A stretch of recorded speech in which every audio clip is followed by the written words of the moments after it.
Hello students, today we will discuss chapter number 9, which is force and law of motion. So, force and law of motion. So at first it is given force. So first we need to know that what is force. Force होता क्या है? क्या है force? कुछ खाने वाला चीज़ है या फिर किसी जगह का नाम है? क्या है force? So it is none of them. Force क्या है? फोर्स हम लोग फील करते हैं, फोर्स को हम लोग फील करते हैं. कैसे फील करते हैं? हम लोग देख सकते हैं क्या फोर्स को आँख से? नहीं, हम लोग जस्ट उसका आफ्टर इफेक्ट को फील करते हैं. जैसे कि फॉर एग्जांपल बहुत तेज से विंड ब्लो कर रहा है, ठीक है, तो विंड हम लोग देख नहीं सकते, विंड का फोर्स को हम लोग नहीं देख सकते. हम लोग उसका इम्पैक्ट से जो ट्री गिर जा रहा है, बड़ा बड़ा गाछ गिर जा रहा है, हम लोग उसको देख सकते हैं और उसको हम लोग देख के हम लोग पता लगा सकते हैं कि फोर्स था, कितना फोर्स था, उसका हम लोग अंदाज़ा लगा सकते हैं. ठीक है. सो हम लोगों को पता है कि कोई भी मोशन को फोर्स का ज़रूरत होता है. Whether to drive a car, whether to run, anything requires force. To make any motion possible we need force. So it is given that in the previous chapter we described the motion of an object along a straight line in terms of position, velocity and acceleration. We saw that such a motion can be uniform or non-uniform. Motion uniform भी हो सकता है, non-uniform भी हो सकता है, but in both the cases force is required. So why does the speed of an object change with time? Do all motion requires cause? If so, what is the nature of the cause? In this chapter, we shall make an attempt to quench all such curiosities. मतलब हम लोगों का दिमाग में curiosities आता है कि हर motion को क्या फोर्स को ज़रूरत होता है. फोर्स मतलब the cause they are talking about is just about force. And so many centuries the problem of motion and its cause had puzzled many scientists and philosophers. So at first when the research was done about the cause of motion, obviously force is the cause of motion, isn't it? बहुत पहले बहुत सारा scientist puzzled होके थे कि ये force motion का cause क्या है. And the research was going on from that time only. So, a ball on the ground when given a small heat does not move forever. Such observations suggest that the rest is the natural state of an object. So,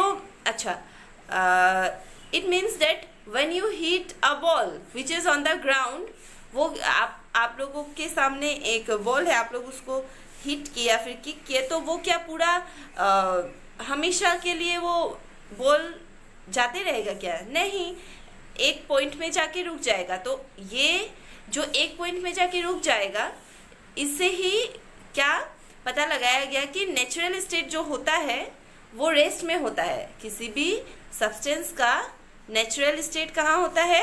rest में होता है. Rest में यानी कि जो रुक गया ना बॉल, वापस जाके क्या हो गया? रुक गया. तो उसमें ही होता है.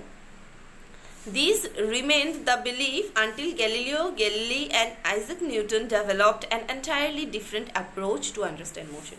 So ये एक belief बन के था, ठीक है, इसका कोई explanation नहीं था तब तक. लेकिन फिर Galileo Galilei and Isaac Newton नाम के दो साइंटिस्ट, वो लोग इसका एक different approach describe किए. So basically in our everyday life we always observe a stationary object. To make it move it requires force. ठीक है. अब कोई भी स्टेशनरी ऑब्जेक्ट आप लोग for example you can take. So to move a ball we must hit it. एक ball को move करने के लिए हम लोगों को उसको हिट करना पड़ेगा. सो हिट हम लोग कैसे करेंगे? पाँव से. ठीक है, पाँव से. और we must throw it. Throw भी कर सकते हैं with the help of our hand, but whether we use our hand or we use our legs, उसमें क्या force हम लोग का use हो रहा है? The force which is used is our muscular force, muscles का force. So to move a ball, muscular effort is required, isn't it? ठीक है. And so pushing, hitting and pulling of an object are always bringing objects in motion. Whether we push an object, for example, to close the door, you can push it, and to open the door you can pull it, and also to move a ball you can hit it. कोई भी situation में force हमेशा act करता है ना, और वो act करने की वजह से क्या होता है, वो ऑब्जेक्ट क्या होता है, मोशन में आता है ना, अपना रेस्ट का स्टेट से मोशन में आता है. So objects move because we make a force act on them. ठीक है. एंड ऑल्सो अभी देखिए, अगर एक रबर बैंड को आप लोग उसको क्या करोगे, खींचोगे, रबर बैंड को आप लोग खींचोगे तो उसका साइज चेंज होगा. Also you can take the example of a spring. When you will push the spring from both the sides, the size of the spring will decrease, है ना. स्प्रिंग सब पास में आ जाएगा एंड उसका साइज क्या हो जाएगा, डिक्रीज हो जाएगा. एंड जैसे ही आप लोग रिलीज करोगे या फिर दोनों साइड से आप लोग स्प्रिंग को खींचोगे तो उसका साइज इंक्रीज हो जाएगा. तो which means force can also change the shape and size of an object. ठीक है. तो ये सब तो हम लोगों को पता चला फोर्स का इम्पेक्ट क्या होता है, फोर्स क्या होता है, थोड़ा बहुत हम लोगों को इंफॉर्मेशन मिला.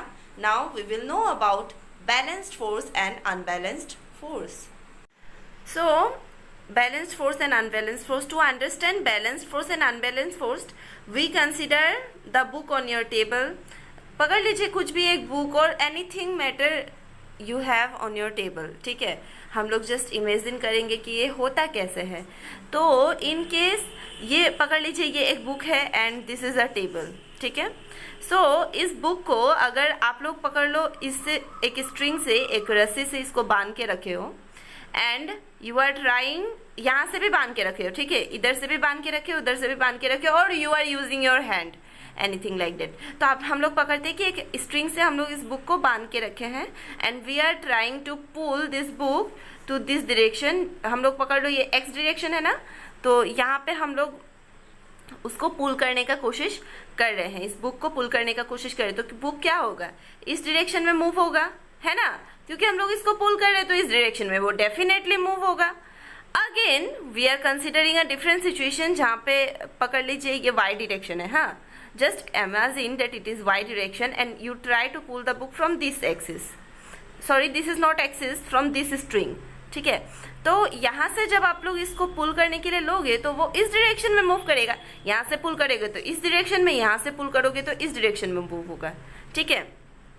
वो तो हम लोगों को समझ में आ गया क्यों मूव हो रहा है. ऑब्वियसली फोर्स इस साइड में अप्लाई हो रहा है तो इस साइड मूव हो रहा है, इस साइड में फोर्स अप्लाई हो रहा है तो इस साइड में मूव हो रहा है.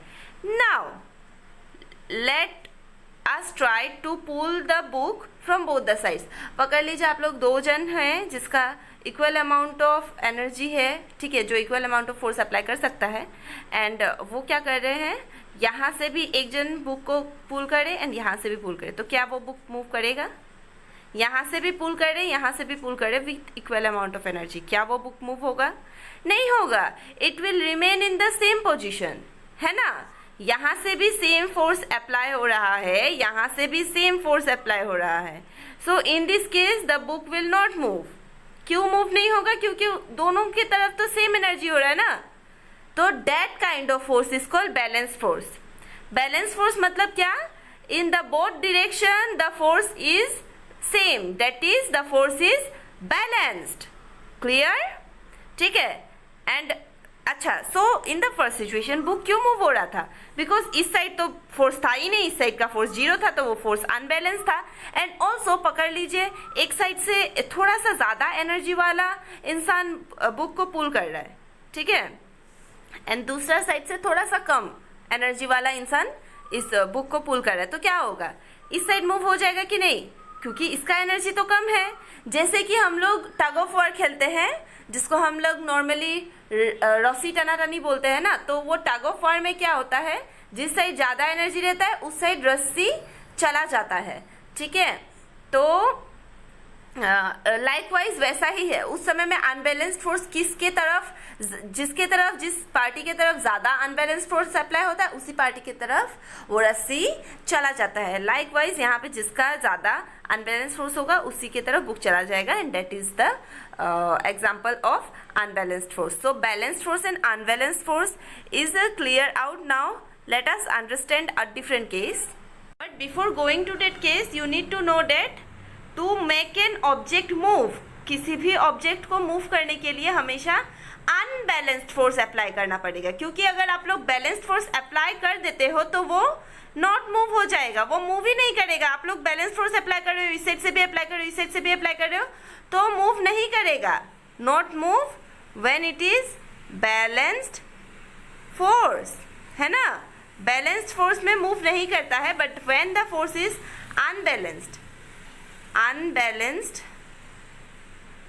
अनबैलेंस्ड हो जाने से क्या होता है, मूव करता है, इम्पैक्ट ऑफ फोर्स दिखाई देता है ना। तो ये हम लोगों को समझ में आ गया। नाउ लेट अस proceed. Now let us consider N heavy object. आप लोग जस्ट कंसीडर कीजिए एक हैवी सा बॉक्स, आप लोग रास्ता में एक पड़ा हुआ है, एक बहुत ही हैवी सा बॉक्स, ठीक है। हैवी सा बॉक्स रास्ता में पड़ा हुआ है, उसको एक बच्चा जाके उसको पुश करने का कोशिश कर रहा है ताकि वो मूव करे, वो बॉक्स क्या करे, मूव करे। तो क्या वो बॉक्स मूव करेगा, इजीली मूव करेगा क्या? नहीं। अब क्यों नहीं करेगा? क्योंकि फोर्स तो एक जगह से अप्लाई हो रहा है। पकड़ लीजिए, वो जो बच्चा है वो इस साइड से फोर्स अप्लाई कर रहा है to make the heavy object और the box move. Will the box move? No, because the object is very heavy and the force applied is very strong. But इसका ऑपोजिट में कौन act कर रहा है? क्योंकि हम लोगों को पता है कि ऑब्जेक्ट में अगर आप लोग फोर्स अप्लाई करोगे तो वो मूव तब नहीं होगा जब उसमें अनबैलेंस्ड फोर्स जब उसमें बैलेंस्ड फोर्स अप्लाई किया हुआ रहेगा। बट अभी तो अनबैलेंस्ड फोर्स होना चाहिए ना, क्योंकि एक साइड से फोर्स अप्लाई कर रहा है, इधर तो कोई नहीं है जो ऑपोजिट डायरेक्शन में पुश कर रहा है, बट क्यों मूव नहीं कर रहा है? So the reason behind is our frictional force. कौन सा फोर्स है? Frictional force. Now what is frictional force? ये जो फ्रिक्शनल फोर्स है ना, ये क्या मेंटेन करता है? फ्रिक्शन मेंटेन करता है। अगर फ्रिक्शनल फोर्स एग्जिस्ट नहीं करता ना, तो आप लोग जो चलते हो रास्ता में, वो जस्ट आप लोग मतलब एकदम स्लिप करके कहीं भी चले जाते, स्लिप हो जाता सारा, है ना। अब फ्रिक्शनल फोर्स अगर नहीं होगा, पकड़ लीजिए एक स्लिपरी सा जगह, किसी भी पोर्शन में जहाँ पे पानी वगैरह गिरा हुआ है फ्लोर में, तो वो होता है, उसमें क्या होता है, वो फ्रिक्शन कम हो जाता है। अच्छा, ये फ्रिक्शनल फोर्स क्या होता है? फ्रिक्शनल फोर्स ना कैसे एक्ट करता है हम लोग जानेंगे। फ्रिक्शनल फोर्स ना हमेशा, अगर आप लोग यहाँ से फोर्स अप्लाई कर रहे हो तो फ्रिक्शनल फोर्स आपका ऑपोजिट डायरेक्शन में एक्ट करता है, वो ऑपोजिट डायरेक्शन में एक्ट करते हैं, यानी कि वो आपको मूव करने नहीं देता है अनटिल एंड अनलेस उस फ्रिक्शनल फोर्स को आप लोग हरा दो। फ्रिक्शनल फोर्स को आप लोग कैसे हराओगे? ज्यादा फोर्स लगा के, यानी कि फ्रिक्शनल फोर्स से आप लोग अगर ज्यादा फोर्स लगा सकोगे, यानी कि पकड़ लीजिए एक बच्चा उसको ठेलने का कोशिश कर रहा था, एक बच्चा की जगह दो बच्चा आ गया, वो ठेलने का कोशिश कर रहा है। सो अब क्या होगा? फ्रिक्शनल फोर्स से जो अप्लाइड फोर्स है वो ज्यादा हो जाएगा, और ज्यादा होने के बाद कारण क्या होगा? एक अनबैलेंस्ड फोर्स एक्ट करेगा, एंड वो अनबैलेंस्ड फोर्स एक्ट करने के वजह से क्या होगा? वो बॉक्स मूव करेगा। सो फर्स्ट केस में हैवी बॉक्स क्यों मूव नहीं कर रहा था? बिकॉज वो हैवी बॉक्स का ऑपोजिट डायरेक्शन में एक फ्रिक्शनल फोर्स वर्क कर रहा था। किसी भी चीज में एक फ्रिक्शनल फोर्स वर्क करता है, इसीलिए हम लोगों को ज्यादा अगर हैवी चीज होता है तो उसमें ज्यादा हैवी फ्रिक्शनल फोर्स होता है। जैसे कि just imagine the case of a truck. Can you move a truck just by pushing it? No, you can't move a truck. हालांकि उसमें व्हील्स लगा होता है फ्रिक्शन को कमाने के लिए, but still you can't move a truck because the weight of the truck is very much and the frictional force acting in the direction opposite to your force is much, so you can't move a truck because वहाँ पे frictional force बहुत ज़्यादा amount में होता है।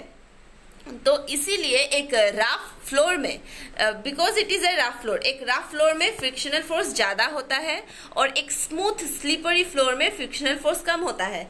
इसीलिए just imagine एक पानी, अगर किसी स्पेस में पानी गिरा हुआ है वहाँ पे गिरने का चांसेस, स्लिप होने का चांसेस ज़्यादा होता है, बिकॉज पानी गिरने की वजह से वो फ्लोर बहुत स्मूथ हो जाता है, तो उसका फ्रिक्शनल फोर्स कम हो जाता है एंड वहाँ पे गिरने का चांसेस ज़्यादा होता है। हम लोग थोड़ा सा फोर्स अप्लाई करके अगर हम लोग चलेंगे तो हम लोगों का गिरने का चांसेस रहता है, बट एक नॉर्मल रफ फ्लोर में गिरने का चांसेस, स्लिप होके गिरने का चांसेस कम होता है, क्योंकि वहाँ पे फ्रिक्शनल फोर्स ज़्यादा एक्ट करते रहता है। ठीक है, तो happens when you ride a bicycle. अच्छा, now again understand this frictional force and the concept of unbalanced force with the help of this example. तो क्या बोला है कि अगर आप लोग में से बहुत जन बाइसाइकिल तो चलाते ही होंगे, तो बाइसाइकिल चलाते समय क्या होता है, आप लोग just imagine that you have stopped pedalling after completing a few distance. थोड़ा चलाने के बाद आप लोग क्या करें, आप लोग पैडलिंग करना छोड़ दिए, तो क्या होगा, वो बाइसाइकिल थोड़ा दूर और मूव करेगा। आप लोग पैडल नहीं कर रहे हो, but still the bicycle will move to a certain distance and after that the bicycle will stop, है ना। वो मूव क्यों करेगा, क्योंकि आपका जो फोर्स था, एंड वो स्टॉप क्यों होगा, रुकेगा क्यों बाइसाइकिल, क्योंकि फ्रिक्शनल फोर्स कंटिन्यूअसली एक्ट करेगा उस बाइसाइकिल को रुकाने के लिए, है ना। आप जिस डायरेक्शन में फोर्स लगा रहे थे उस डायरेक्शन का ऑपोजिट डायरेक्शन में फ्रिक्शनल फोर्स एक्ट करेगा उस बाइसाइकिल को रुकाने के लिए। वो बाइसाइकिल कब रुकेगा, जब फ्रिक्शनल फोर्स के साथ आपका अप्लाई हुआ किया हुआ फोर्स क्या हो जाएगा, बैलेंस्ड हो जाएगा। ठीक है, सो हम लोगों को इतना ही पता चला कि object moves with an uniform velocity when the forces acting on the object are balanced and there is no net external force।